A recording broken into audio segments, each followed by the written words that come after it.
어느 병원에서 아주 위중한 수술을 받는 환자가 수술대 위에 이렇게 누워 있습니다. 그 수술 준비를 하는 의사 선생님을 보고 이 환자가 말하기를, 선생님, 제가 처음 하는 수술이라서 너무 두렵고 떨려서 죽을 지경입니다. 그러니까 의사 선생님이 옆에 오더니 어깨를 툭툭 치면서 위로의 말을 하는 거예요. 어떤 위로의 말을 하냐면, 괜찮습니다. 걱정하지 마세요. 저도 처음입니다. 그래요. 처음 가는 길은 누구나 다 힘들고 두렵습니다. 그러나 아무리 처음 가는 길이라 하더라도 하나님께서, 우리의 미래를 아시는 하나님께서 괜찮다라고 하시면 그건 괜찮은 겁니다. 그래요. 아브라함은 믿음의 조상입니다. 아브라함이 믿음의 조상이라는 말은 아브라함이 우리가 가지는 이 믿음을 처음 시작한 사람이라는, 그러니까 아브라함이 처음으로 우리가 갖는 이와 같은 믿음은 아브라함이 처음 가졌고 우리는 그 뒤를 따르는 사람이에요. 이렇게 믿음의 조상인 아브라함이, 어쩌면 그 아브라함은 정말 지독한 사람이다, 피도 눈물도 없는 그런 사람이다라고 하는 인상이 성경을 읽을 때마다 참 많이 들어요. 왜냐하면 하나님께서 어느 날 아브라함에게 너는 너희 본토 친척 아버지 집을 떠나 내가 너에게 지시할 땅으로 가라 그랬더니 아브라함은 뒤도 돌아보지 않고 그 부모도 버리고 아버지도 버리고 그리고 하나님의 명령을 따라 갔어요. 그리고 조카 룻과도 그는 무정하게 헤어집니다. 그리고 자기의 자식을 잉태한 그 하갈을 갖다가 잔인하게 또 밖으로 내보내기도 하고, 또 자기가 얻은 첫 아들 이스마엘을 또 하나님의 뜻이라는 조건으로 이제 쫓아내기도 하고, 그리고 자기가 100세에 얻은 아들 이삭을 하나님의 명령이라고 하는 뜻으로 그를 갖다가 세상에 번제로 자기 아들을 제단에 바치려고 하기도 하고, 어쩌면 이 참 아브라함은 무서운 사람이고 피도 눈물도 없는 그런 무저한 사람이다라고 하는 그런 인상이 많이 들어요. 그런데 그런 아브라함이 한 번은 정말 애통하며 슬퍼하며 통곡을 했어요. 피도 눈물도 없을 것 같은 아브라함이 애통하고 슬퍼했습니다. 언제 그러면 아브라함이 애통하고 슬퍼했느냐? 자기 아버지가 돌아가셨을 때였느냐? 아니면 자기 아들 이스마엘을 내어 쫓을 때였느냐? 아니에요. 바로 자기의 아내, 자기와 함께 살아온 자기 아내 사라가 이제 명을 다하여 죽었을 때, 그 자기 아내의 임종을 맞이해서는 아브라함이 아주 슬퍼하며 애통했다고 성경 우리에게 그렇게 말씀해주고 있습니다. 자, 그래서 이 창세기 23장은 저 아브라함의 아내 그 사라의 임종과 그의 매장지에 관한 이야기들로 꽉 차여 있습니다.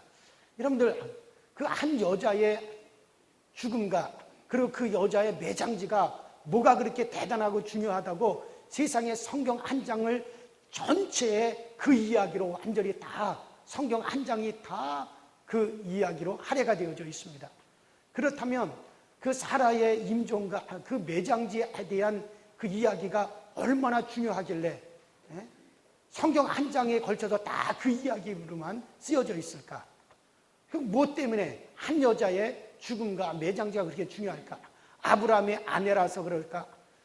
어쩌면 아브라함의 죽음과 아브라함의 매장에 대한 이야기는 아주 간단하게 몇 줄밖에 쓰여지지 않았어요. 그런데 사라의 죽음과 그 매장지가 뭐가 그리 중요할까? 사실은 사라의 임종보다도 그 매장지가 상당히 중요하다라고 하는 것을 이 성경은 나타내주고 있습니다. 자, 그러면 사라가 묻힌 그 매장지, 그 매장지가 어떤 곳이냐? 여러분들, 아브라함이 참 자기 아내 사라가 죽은 것 때문에 슬퍼하고 애통하고 비통에 잠겨 있다가 갑자기 벌떡 일어나가지고 어디를 향하여 가느냐? 그 땅 주인에게로 가는 겁니다. 그 헤브론 지역의 주인에게, 햇사람들에게로 가는 거예요. 그러면 그 사람들 앞에서 뭐라고 하느냐? 내 아내가 죽었습니다. 그러니 당신들의 이 땅을, 이 헤브론 지역을 나에게 주어서, 그래서 내 아내를 이제 그곳에 매장하게 해주시오. 그러니까는 이 사람들이 그 땅을 무상으로 제공할 테니까는 그냥 가져가라고 합니다. 그래서 그 사람들과 협상의 문제를, 땅에 대한 협상의 문제로 실갱이를 벌이는 거예요. 근데 여기서 이 실갱이가 땅값을 많이 줘라, 적게 주겠다, 그런 실갱이가 아니라 아브라함은 땅값을 주겠다라고 하는 얘기고, 그 땅의 사람들은 아니다, 땅값 필요 없다, 우리가 무상으로 제공하겠다, 아니다, 돈을 주겠다, 한쪽에서는 안 받겠다, 그런 실갱이를 지금 벌이고 있는 거예요. 마치 우리나라 한국 남자들이 술값을 계산할 때 자기가 서로 술값 내겠다고 난리를 치는 것과 똑같이 한쪽에서는 돈을 지불하겠다, 한쪽에서는 안 된다, 못 받는다, 그냥 가져라, 그거 가지고 실갱이를 벌인단 말이에요. 그러면 그 땅이 뭐가 그렇게 중요하냐? 그 땅은 바로 헤브론입니다. 그러면 이 헤브론이라는 땅이 과연 어떤 땅이냐? 바로 아브라함이 매장지로 사용하기 위해서 사는 그 마므레 숲을과 그 다음에 그 막벨라 굴과 그 밭과 그 주변의 숲속 그 지대가 왜 그렇게 중요하냐? 그곳이 나중에 어디가 된 장소냐면 예루살렘이 될 장소예요. 이런 바로 그 마므레 숲을, 그 헤브론, 그곳이 어떤 곳입니까? 바로 예루살렘으로 들어가는 관문이고, 또 그곳이 나중에 아브라함의 손주 이제 야곱이가 꿈에서 하나님을 만나 그곳이 바로 성전이 될 것입니다 라고 말했던, 바로 하늘과 땅 사이에 사다리가 연결되었다, 바로 그 베델로 들어가는 관문이 바로 그 만물의 숲이고, 그 주변이 바로 나중에 예루살렘이 되어질 곳입니다. 그런데 그 지역이 왜 그렇게 중요하냐? 바로 그 지역은 저 창세기 22장에 보면은 어느 날 하나님께서 아브라함에게 나타나셔서, 아브라함아, 네가 100세 얻은 네 아들 독자 이삭을 내가 너에게 지시하는 그 산에 가서 하나님 앞에 번제로 드려라 그런다고요. 그때 아브라함이 그 하나님의 말씀에 순종해서 자기 아들 이삭을 데리고 그 산으로 올라가서 자기 아들을 번제로 드리려고 칼로 내려 찌르려고 하는 순간에 하나님께서 아브라함아, 네 아들 네 독자에게 아무런 짓도 하지 마라. 아브라함아, 이제야 네가 나를 사랑하는 줄 알겠다. 네가 너의 독자라도 아끼지 아니하고 나를 사랑해서 나에게 내놓았듯이 나도 나의 독자를 아끼지 아니하고 온 인류의 대속물로 내가 내놓겠다. 그러시면서 하나님이 바로 너의 후손으로 올 그가 바로 대적의 성문을 얻을 것이다. 이 말은 바로 여자의 후손에서 나오는 그 자손이 뱀의 머리를 밟고 인류를 구원하리라고 하는 그 예언이 창세기 2장에 나와 있는 그 예언이 성취되는 거죠. 바로 아브라함의 자손 중에서 언젠가 태어날 그가 바로 메시아, 바로 그리스도 예수가 이 땅에 오셔서 십자가에서 몸주고 피 흘리사 온 인류의 죄값을 다 대속하시고 온 인류를 구원하는 그 일을 하게 될 것이다. 근데 그 일이 어디서 이루어질 거냐? 한번 따라합시다. 이 산에서 예비되리라. 바로 이 산에서 예비되리라. 바로 장차 그리스도께 예수가 이 땅에 오셔서 하나님의 아들이 육신을 입고 이 땅에 오셔서 온 인류의 죄값을 지불하고 온 인류를 죄에서 사망에서 건져내는 그와 같은 일이 어디서 이루어지느냐? 바로 이 산에서 예비되리라고 하나님이 아브라함에게 그렇게 약속하셨다. 바로 하나님이 약속한 그 산이 어디입니까? 바로 그곳이 바로 예루살렘이요. 그곳이 바로 지금 아브라함이 자기 아내 사라가 죽었고 그 아내 사라의 매장지를 얻겠다라고 하는 것을 근거로 해가지고 그 땅을 확보하겠다는 거예요, 지금. 그러니까 아브라함은 지금 자기 아내가 죽었다라고 하는 그 지독한 슬픔 속에서도 무엇을 기억하고 무엇을 생각하느냐? 어떤 하나님의 약속에 소망을 두고 슬픔 속에서도 기억하고 있는 것은 무엇이냐? 언젠가 바로 메시아 그리스도 예수께서 이 땅에 오셔서 온 인류의 죄를 대속하는 일을 하실 텐데 바로 그 그리스도가 오셔서 이루실 그곳, 그 땅을 이곳에서 예비되리라 하신 그곳을 자기는 확보하겠다는 거예요. 슬픔 속에서도 먼 훗날에 오실 그리스도에 대한 소망을 가지고 그 약속을 기억하면서 그것을 예비하는 것을 우리는 아브라함을 통해서 우리는 볼 수가 있는 거죠. 그러면 왜 그 땅 주민들은 아브라함에게 땅값을 받지 않고 무상으로 이 땅을 제공하겠다고 했느냐? 그것은 오늘 성경에도 잘 나와 있듯이 당신은 하늘에서 온 바로 하늘에서 하나님이 보내주신 하늘의 백성, 하늘의 방백이십니다. 그러니까 당신이 무엇은 일을 하든지 하나님께서 당신과 함께하는 걸 우리가 보았습니다. 여러분, 이 말은 무슨 말이냐면 원래 그 헤브론이라고 하는 지역은 산악 지역이고 광야입니다. 사막지대 한가운데 있는 곳이야. 그래서 그곳에는 풀 한 폭이 나무 한 그루 자라지 못하는 곳이야. 곡식이 자라지 못하는 곳이고 짐승을 키울 수 없는 그런 곳이야. 근데 아브라함이 그 헤브론 땅으로 들어가 거주하면서부터 하늘에서 비가 내리기 시작하고 땅에서 초목이 나기 시작하고 가축을 키우게 되고 그 다음에 농사를 지을 수 있는 경작지가 되어지는 거예요. 그 모습을 보면서 그 지역 사람들이 야, 저 사람은 바로 무슨 일을 하든지 하나님이 함께 하시는구나. 그래서 저 사람이 이 지역에 들어옴으로 우리 지역이 복을 받고 우리 지역이 잘 사는 곳이 되었고 옥토가 되었다. 그러므로 저 아브라함을 잘못 건드렸다가는 우리가 만수무강하는데 지장이 있다. 어떻게 하든지 저 이번 참에 그 아내 사라가 죽었다라고 하는 근거로 해서 자기들의 땅을 갖다 매장지로 내어줌으로 인해 가지고 이번 참에 아브라함을 자기들 편으로 굳건하게 붙잡아 놓자라고 하는 생각으로, 그래서 그 지역 사람들이 아브라함에게 그 매장지를 공짜로 무상으로 제공하겠다라고 하는 것이고, 아브라함은 아니다, 내가 돈을 주고 값을 주고 당당하게 값을 주고 그 막벨라 굴과 헤브론 지역의 그 숲을 지역을 내가 다 사겠다 하고 지금 그것 가지고 실갱이를 벌이는 거야. 그러니까는 아브라함은 바로 장차 오실 그리스도께서 오셔서 활동할 수 있는 그 근거를 이제 자기가 만들어 놓겠다는 거죠. 그래서 돈 주고 사겠다는 거야. 여러분들, 돈을 주고 사겠다라고 하는 건 확실한 근거가 있다는 거죠. 나중에 가서 두말하지 말고 찍소리 하지 못하도록 확실한 근거를 삼겠다는 얘기예요. 이와 같은 비슷한 경험을 한 것도 미국에서 그런 비슷한 경험을 했잖아. 원래 미국에서 가장 기름지고 황금의 땅이라고 일컬리는 캘리포니아는 원래 미국 땅이 아니에요. 그것은 원래 멕시코 땅입니다. 근데 미국과 멕시코 간에 전쟁이 벌어졌을 때 미국이 멕시코를 이기고 승리합니다. 그래서 멕시코가 그 캘리포니아 땅을 차지하게 되는데, 그런데 나중에 미국에서 멕시코에다가 돈을 줘요. 이 땅을 우리가 전쟁해가지고 무력으로 빼앗은 땅이 아니라 당당하게 우리가 돈 주고 산 땅이다. 그리 돈 받아라.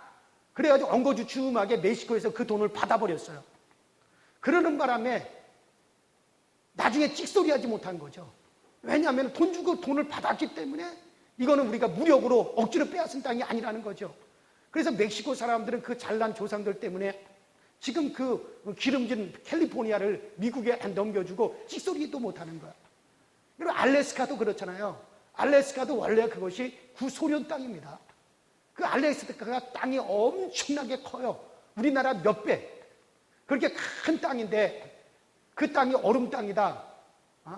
그것은 동토의 땅이다. 그래서 관리하기도 힘들다. 그래서 그 옛날 소련에서 미국에다 너희가 관리하라 그랬다고요. 그러니까 미국에서 아예 그렇다면 우리에게 돈 주고 팔아라. 그래서 그때 당시 얼마에 사느냐면 720만 불을 주고 샀어요. 720만 불이면 우리나라 돈으로 얼마예요? 몇백억 되겠죠. 우리 교회 이 땅만 하더라도 아마 100 몇십억은 넘을 거예요.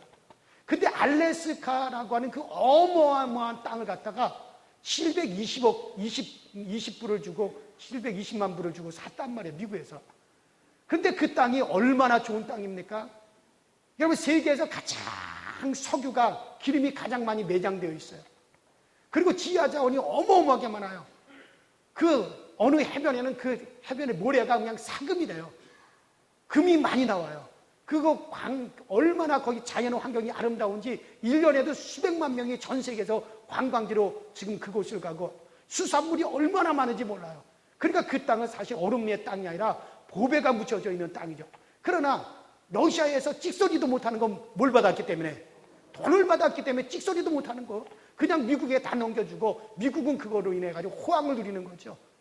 어쨌든 간에 돈을 받아놓으면 뭐 러시아든 멕시코든 아무 소리 못하는 거 인정할 수밖에 없는 거죠. 바로 아브라함도 마찬가지예요.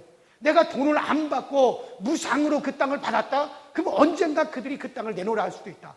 그렇기 때문에 앞으로 먼 장래에 그리스도 예수께서 메시아가 오셔서 활동하실 수 있는 근거를 마련하고 자기 후손들이 활동할 수 있는 근거를 마련하기 위해서 하나님이 분명히 약속하셨다. 이 산에서 예비되리라.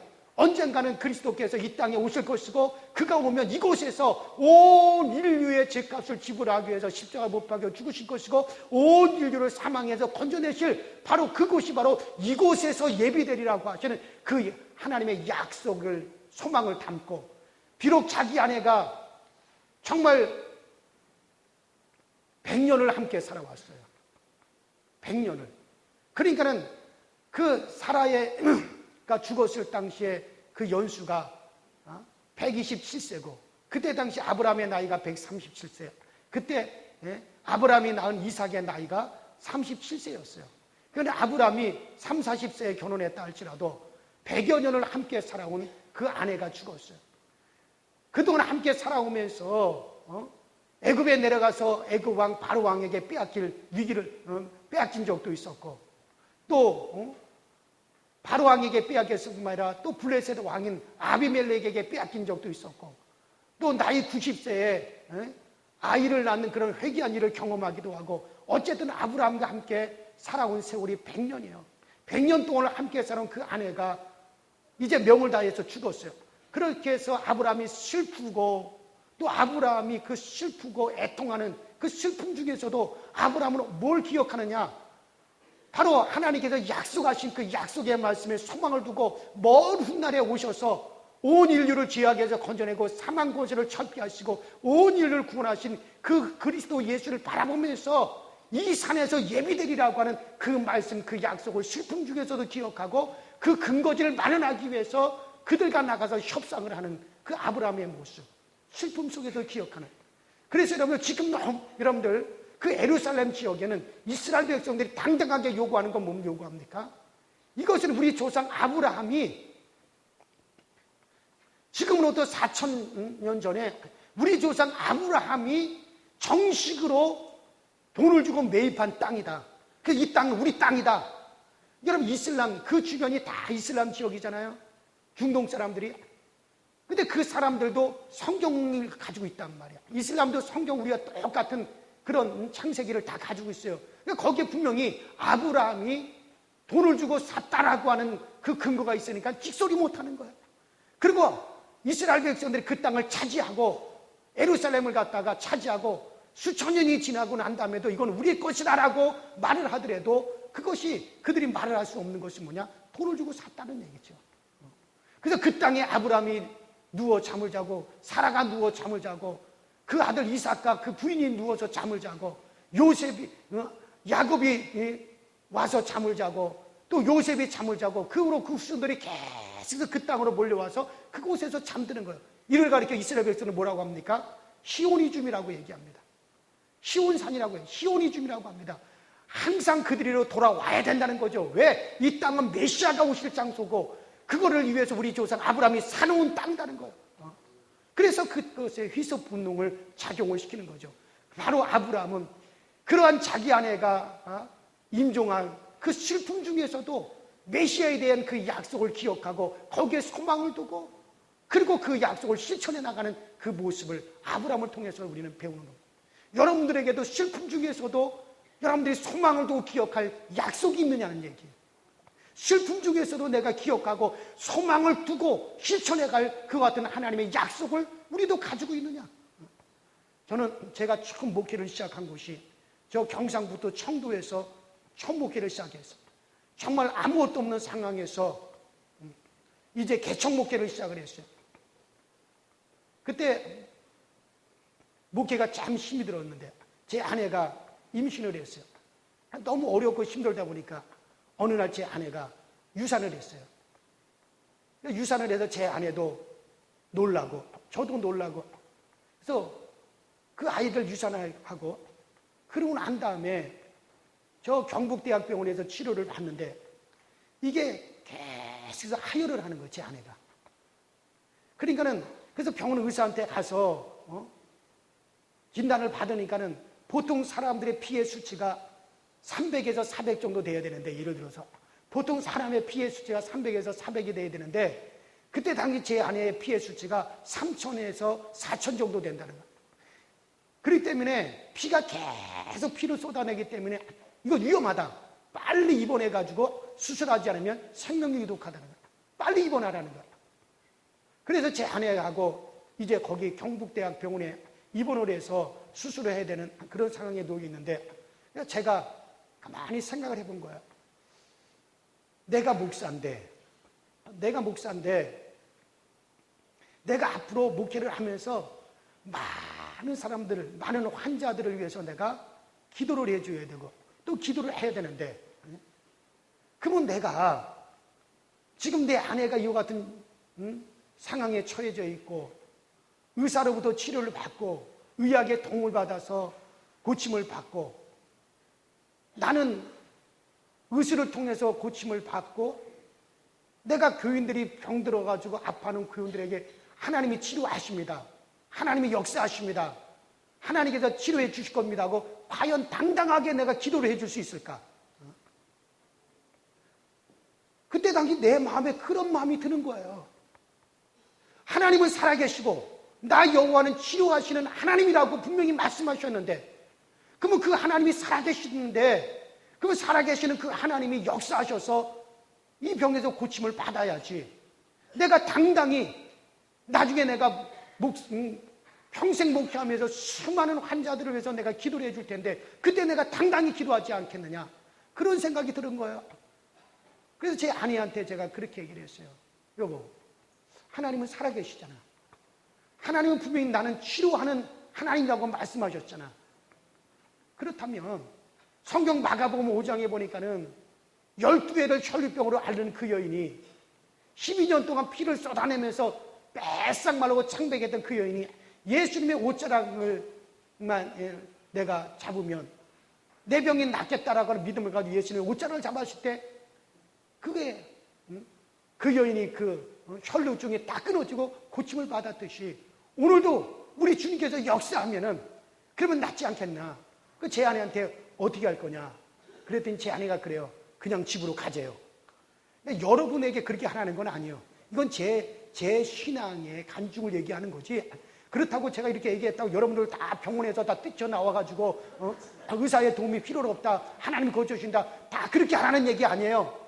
그때 당시 제 입장에서 내 신앙이 그랬다는 거지. 그래서 제 아내한테 얘기를 했더니 그냥 가재요. 그래가지고 그냥 왔어요. 근데 집에 와서 하나님께 기도하는 거예요. 근데 계속 피를 쏟아내는 거예요, 제 아내가. 하루가 지나고 이틀이 지나가도 제 아내의 얼굴이 창백해졌어요. 계속해서 피를 쏟아내니까 의사는 아주 위험하다라고, 빨리 긴급으로 수술하지 않으면 안 된다고 입원 동의서를 의사들이 다 그것을 제출했어요. 그런데 그냥 집으로 함께 왔으니 얼마나 위험한 상태예요. 하루가 지나고 이틀이 지나고 3일째 되는 날도 얼굴이 창백하더라고요. 그러나 정말 마가복음 5장에 나와 있는 대로 12회를 혈류증으로 피를 쏟아내던 그 여인이 내가 예수 그리스도의 옷자락에만 손을 대어도 내가 나으리라는, 그리고 주님의 옷자락에 손을 대었듯이 우리가 기도로서 주님의 옷자락에 손을 대고, 또 우리가 말씀으로 주님의 옷자락에 손을 대고, 우리가 정말 성령으로 주님의 옷자락에 손을 대고, 그러면서 주님, 살아계신 하나님, 치료하시는 하나님 도와주세요 하고 간절히 하나님의 약속의 말씀을 의지하고 그리고 기도했거든요. 놀라웠게 3일이 지나고 나서부터 우리 지람이 피를 막 쏟아내는 것이 딱 멈췄어요.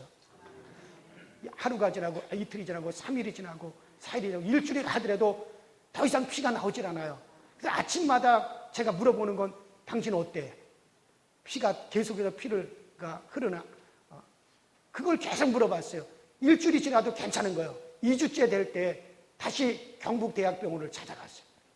경북대학병원을 찾아가서 다 검사를 했더니 의사 선생님이 그렇게 물어봐요. 어디 다른 병원에 가서 치료받거나 수술한 적이 있습니까? 그런 적이 없습니다. 의사 선생님 말은 정상이 되었다는 거예요. 모든 게 정상이 되고 피해 수치도 다 정상이 됐다는 거예요. 그래서 저는 목사입니다. 하나님이 치료해 주었습니다. 의사 선생님, 예, 물론 하나님이 치료하셨겠죠. 그러나 다시는 그렇게 하지 마세요. 왜냐하면 너무 위험했다는 거죠. 그래 여러분들, 그때 제 아내도 유산을 했고 또 그런 일이 생겨서 상당히 힘들고 슬프고 어려웠어요. 그러나 여러분들, 슬픔 속에서도 내가 기억하고 내가 소망을 둘 그런 약속의 말씀이 있느냐는 얘기예요. 많은 사람들은 슬픔을 당했을 때, 어려운 일을 당했을 때, 그럴 때 많은 사람들은 에이, 하나님이 어디 계시느냐, 과연 하나님이 날 도와주시느냐, 그렇게 낙심으로 그냥 끝나버리고 말아요. 그러나 여러분들, 우리는 분명히 그리스도인들의 삶은 어떤 삶입니까? 슬픔 속에서도 내가 기억하고 내가 소망해야 될 약속의 말씀을 과연 붙잡고 있느냐는 얘기죠. 아브라함은 정말 자기하고 100여 년을 살아왔던 그 사라가 먼저 세상을 떠났어요. 아브라함이 피도 눈물도 없어가지고 매정한 아브라함이 그 부인의 임종한 그 부인을 앞에서 아브라함은 슬퍼하며 심히 애통했다고 그랬습니다. 그러나 그와 같은 심히 슬픔 중에서도 아브라함은 뭘 기억하고 있습니까? 바로 그리스도에 대한 약속을 기억하는 겁니다. 아브라함은 바로 그와 같은 슬픔 속에서도 그리스도에 대한 소망, 언젠가 그리스도께서 오시면은 모든 인류를 죄에서 건져내시고, 그리고 모든 마귀의 사망 권세를 천피하시고 인류를 구원해내신다라고 하는 거기에 소망을 두고 그리스도께서 오시는 그곳이 이곳에서 예비되리라 한 대로 그 참에, 그 슬픔을 당하고 자기 아내가 임종하는 그 참에 아내의 내장지를 근거로 해서 이 땅을 갖다가 정식으로 매입을 해야겠다라고 그 일을 실천해 나가는 것. 슬픔 속에서도 그 아브라함은 그리스도에 대한 소망과 그 약속을 그는 묵묵하게 바라보면서 그것을 기억하면서 그것을 실천해 나가더라는 얘기죠. 과연 우리도 슬픔 속에서도 기억할 약속이 있습니까? 욥은 어느 날 하루아침에 10명의 자녀들을 다 잃어버렸어요. 10명의 자녀들을 하루아침에 다 잃어버렸습니다. 그와 같은 10명의 자녀를 다 잃어버리는 그와 같은 슬픔 속에서도 욥이 뭐라고 고백합니까? 주신 이도 여호와시오, 데려가시는 이도 여호와 하나님이시다. 주신 분도 하나님이요, 데려가신 분도 하나님이라고 그 슬픔 속에서도 그렇게 고백함으로 내 자녀들을 주신 하나님께서 내 자녀들의 영혼까지라도 책임져 주십니다라고 하는 그 고백을 하는 겁니다. 슬픔 속에서도 이렇게 우리가 기억하는 약속이 있어야 돼요. 슬픔 속에서. 손양원 목사님은 사랑의 원자탄으로 유명하신 분이잖아요.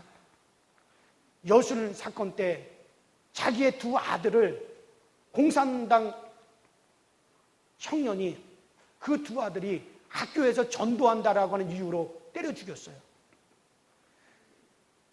자기의 두 아들이 학교에서 전도한다라고 하는 이유 때문에 여순 사건 때 그때 그 두 아들을 공산주의 학생이 때려 죽였습니다.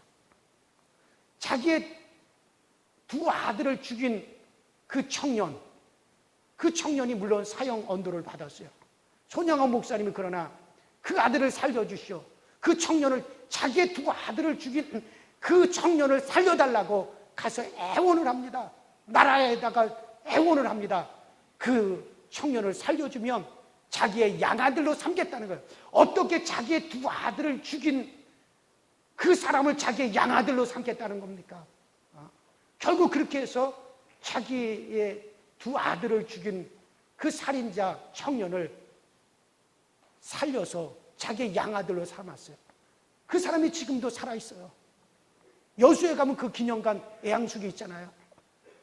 그 손양원 목사님은 자기의 두 아들을 갖다가 잃어버렸다라고 하는, 죽었다라고 하는 그 슬픔 속에서도 그럼 뭘 기억합니까? 그리스도의 사랑을 기억하고, 그 속에서도 뭘 기억합니까? 예수 그리스도의 언약을 기억하고, 원수라도 사랑해야 된다는 그 약속을 기억하고, 그리고 그 원수를 자기 아들로 삼아서 그 아들을 결국 키워냅니다. 그래서 이 사랑의 원자탄 유명하지 않습니까? 과연 여러분들은 슬픔 속에서도 우리가 기억하고 우리가 실천할 그 하나님의 약속이 과연 우리 가운데 있느냐라는 얘기예요. 이게 바로 그리스도인들의 삶입니다.